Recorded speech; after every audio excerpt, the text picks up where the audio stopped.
After a century of service, Eugene Field Elementary School is closed, but this year the building's story isn't ending just yet. WGEM's Robbie Tucker reports from Hannibal with more on the upcoming sale of the historic building.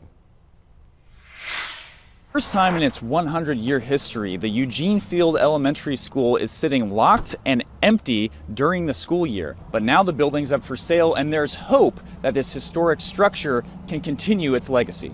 With this building here, we would like for it to become something that the community can use and be utilized in that way.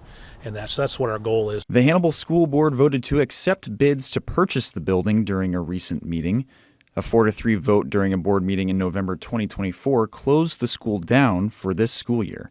The building will be unlocked for a viewing this Thursday from 4 to 6 p.m., and bids will be accepted until Friday, October 10th at noon. All Eugene Field students and teachers who wanted to stay in the district have been shifted to other schools in Hannibal, a process the superintendent says is going well. Reporting from Hannibal, Robbie Tucker, WGEM News. And Kratt says the playground and other usable equipment will be shipped off to other schools around the district.